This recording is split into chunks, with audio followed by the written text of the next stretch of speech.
Hello friends, बहुत बहुत स्वागत है आपका कंप्यूटर एग्जाम हम में। मैं हूं आपका दोस्त instructor Ram sir. Previous lectures के अंदर हमने देखा था क्रिएट स्टेटमेंट, जिसके अंदर हमने क्रिएट टेबल की थी, क्रिएट डेटाबेस किया था। यानी सबसे पहले हमने डेटाबेस क्रिएट किया था, उस डेटाबेस के अंदर हमने टेबल्स क्रिएट की थी और उसके बाद में हमने अल्टर स्टेटमेंट कंप्लीट किया था, जिसके थ्रू हम क्या कर सकते हैं, हमारी जो टेबल है उसका स्ट्रक्चर हम मॉडिफाई कर सकते हैं, नया कॉलम वगैरह ऐड कर सकते हैं। उसी के साथ में हमने जो ड्रॉप स्टेटमेंट है वो भी देखा था, जिससे हम टेबल को डिलीट कर सकते हैं और हम अपने डेटाबेस को भी डिलीट कर सकते हैं। आज इस वीडियो लेक्चर के अंदर हम देखेंगे DML statements, data manipulation language. यानी डेटा मैनिपुलेशन लैंग्वेज से हम क्या कर सकते हैं, जैसे हम रिकॉर्ड इंसर्ट करवाना, रिकॉर्ड्स को शो करवाना, डिलीट करवाना रिकॉर्ड्स को, ये कंप्लीटली चीज़ें आज वीडियो लेक्चर के अंदर कवर करेंगे। तो चलिए वीडियो स्टार्ट करते हैं। तो सबसे पहले जो हमारा टॉपिक है वो है data manipulation language. Data manipulation language क्या होता है, इससे हम क्या कर सकते हैं। When A table is created in A database only its structure is created. देखो, जब भी हम डेटाबेस के अंदर टेबल क्रिएट करते हैं, तो मैंने पहले भी बताया था कि टेबल जब आप क्रिएट करते हो तो क्रिएट टेबल से आपके पास में केवल स्ट्रक्चर्स तैयार होता है कि आपने कितने कॉलम्स यानी एट्रीब्यूट्स क्रिएट किए हैं और हर एक एट्रीब्यूट का क्या नाम है। हो सकता है इसका नाम A1 हो सकता है इसका नाम A2 हो, A3 हो और A4 हो। यानी सभी एट्रीब्यूट्स का नाम, उनके डेटा टाइप और उनके अंदर कॉन्स्टेंट्स डिफाइन करना। ये सारी चीज़ें होती है कब, जब आप डेटाबेस के अंदर एक टेबल क्रिएट करते हो। यानी ओनली हम वहाँ पर क्या करते हैं, स्ट्रक्चर क्रिएट करते हैं। It does not contain any data until records are added using data manipulation language। यानी जब तक हम DML के थ्रू डेटा मैनिपुलेशन जो कमांड्स होती है, डेटा मैनिपुलेशन लैंग्वेज की जितनी भी कमांड्स होती है, उन कमांड से हम जब तक रिकॉर्ड इंसर्ट नहीं करवाएंगे तब तक ये टेबल जो है वो एम्प्टी टेबल रहेगी।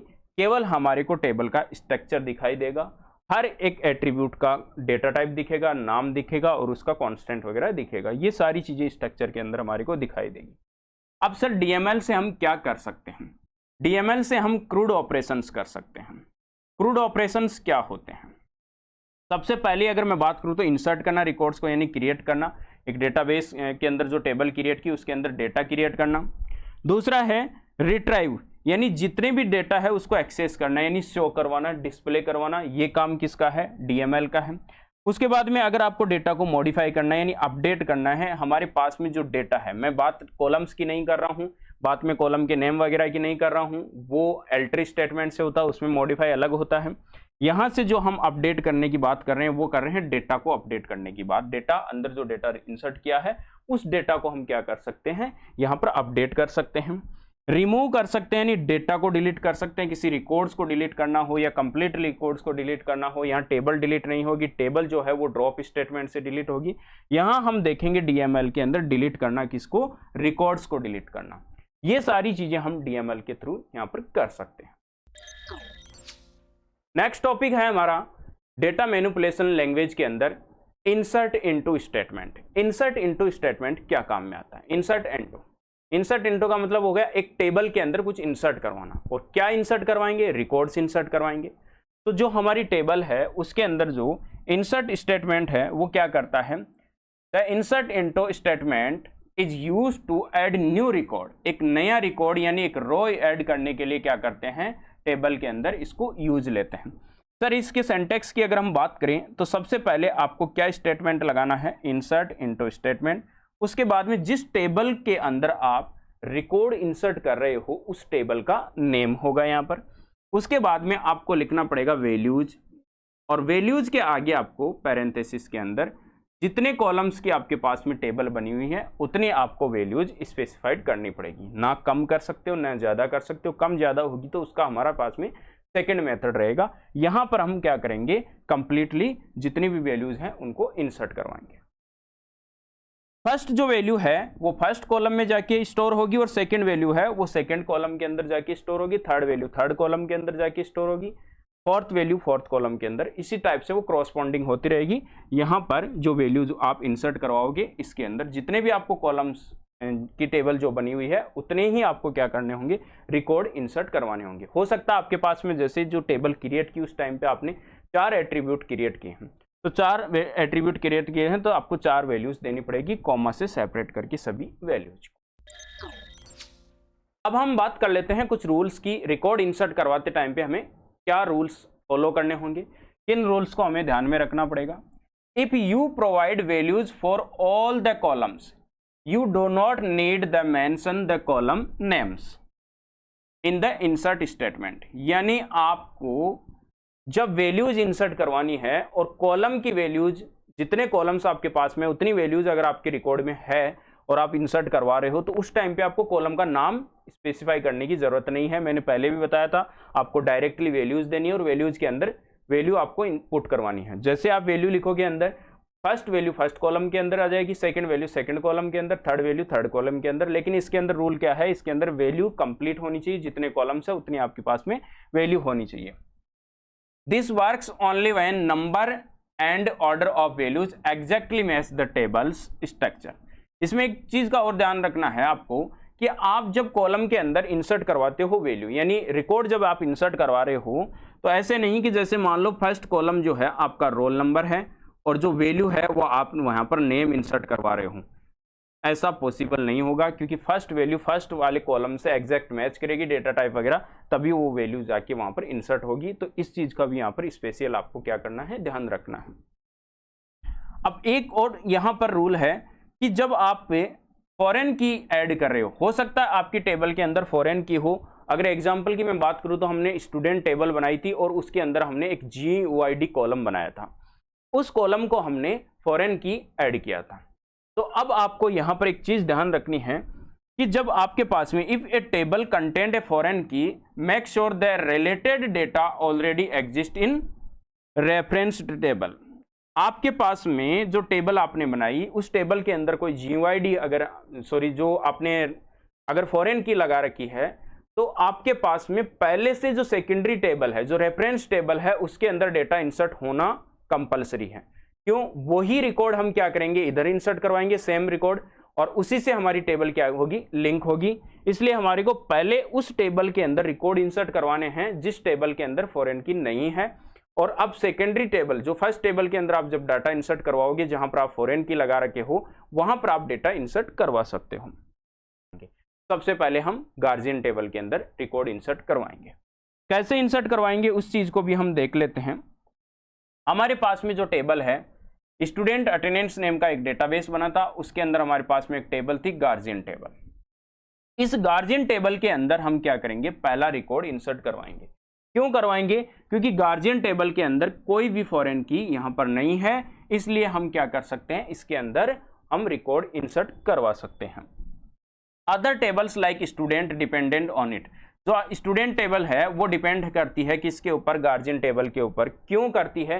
क्योंकि गार्जियन टेबल के अंदर जो GUID है, जो इसमें प्राइमरी की बनी हुई है, उसी को तो हमने स्टूडेंट टेबल के अंदर क्या बनाया था, फॉरेन की बनाया था। तो फॉरेन की बनाया था, तो पहले हमें क्या करना पड़ेगा, इस गार्जियन टेबल का रिकॉर्ड इंसर्ट करवाना होगा।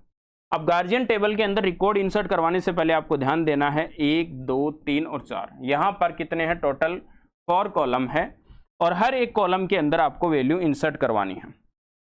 फर्स्ट मेथड से आपके पास में सारी वैल्यूज इंसर्ट हो जाएगी, लेकिन ये थर्ड वाली जो वैल्यू है वो इंसर्ट नहीं होगी, क्योंकि यहाँ पर क्या है, एक खाली वैल्यू है, यानी इस कॉलम के अंदर कोई वैल्यू नहीं है। इसलिए इसके लिए हमें सेकेंड मेथड यूज में लेना होगा। तो चलिए इसके अंदर टेबल के अंदर हम रिकॉर्ड यहाँ पर इंसर्ट करवाते हैं। रिकॉर्ड के लिए सबसे पहला जब आप रिकॉर्ड इंसर्ट करवाओगे, तो सबसे पहले मैंने पहले बताया था आपको क्या करना है, कमांड प्रॉम्प्ट में यहाँ पर जाना है MySQL के अंदर, और यहाँ पर आपको क्या करना है, इंसर्ट इंटो लिखना है। टेबल का नाम हमारा गार्जियन है, और वैल्यूज जो है वो सबसे पहली वाली जो वैल्यू है यहाँ पर ये GUID है। इसके बाद में नेम है, मैंने पहले ही बताया था, नेम और डेट को हमें क्या करना है, यानी कैरेक्टर्स जो वैल्यू होती है उन्हें हमें क्या करना है, कोट्स के अंदर लिखना है। डेट और कैर और वायर कैर टाइप डेटा को हम लिख सकते हैं, यानी वायर कैर डेटा को हम लिख सकते हैं, और जो डेट टाइप डेटा है उसको हम क्या कर सकते हैं, यानी स्ट्रिंग डेटा को भी हम इसमें लिखेंगे, कोट्स के अंदर लिखेंगे।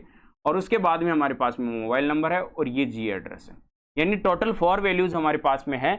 फर्स्ट वैल्यू GUID में आ जाएगी, सेकंड नेम जो है G नेम में आ जाएगी, G फोन के अंदर, और ये G एड्रेस के अंदर वैल्यू इंसर्ट हो जाएगी। नीचे लिखा हुआ आएगा क्वेरी ओके 1 रो अफेक्टेड, इसका मतलब आपकी क्वेरी बिल्कुल सही चली है, एक रोज यहाँ पर इंसर्ट हो चुकी है। अगर आप इसको देखना चाहते हो तो देखने के लिए आपको क्या करना होगा, सेलेक्ट स्टेटमेंट यूज में लेना होगा। सेलेक्ट स्टेटमेंट को कंप्लीटली हम बाद में देखेंगे आगे चल के, लेकिन अभी हमें आपको बता देता हूं कि सेलेक्ट लगा के आपको स्टार लगाना है, वाइल्ड सेलेक्टर। इससे क्या होगा, पूरी टेबल का जो कॉलम्स है वो शो हो जाएंगे।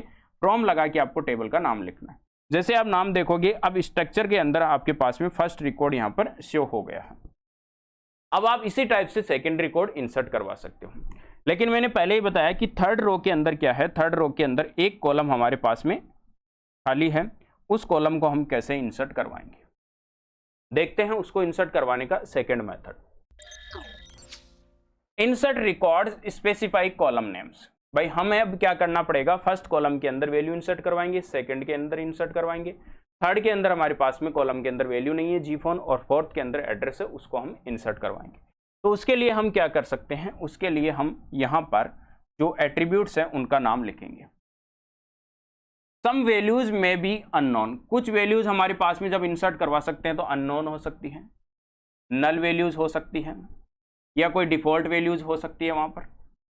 तो अब हम क्या करें, उसके लिए हमें इंसर्ट इनटू टेबल के नाम के बाद में हमें पैरेंथेसिस के अंदर उन सारे कॉलम्स के नाम लिखने होंगे वन बाय वन, जिन कॉलम्स के अंदर हम रिकॉर्ड इंसर्ट करवाना चाहते हैं। अब देखो यहाँ पर हम क्या करेंगे, उसके बाद में वैल्यूज लगा के उतनी ही वैल्यू लिखेंगे जितने कॉलम्स के हमने नाम लिखे हैं। जैसे अभी हमने 3 कॉलम के नाम लिखे तो 3 कॉलम की वैल्यू लिखनी पड़ेगी। अगर आगे आपने कॉलम्स के नाम लिखे तो यहाँ पर भी आपको वैल्यूज इंसर्ट करवानी पड़ेगी।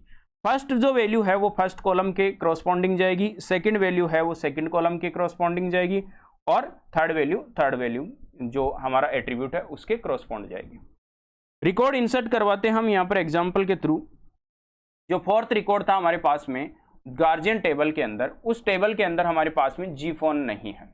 उस जी फोन को कैसे एड्रेस करवाएंगे, तो इसके लिए हमें GUID, जी नेम और जी एड्रेस 3 ही कॉलम के अंदर वैल्यू इंसर्ट करवानी है।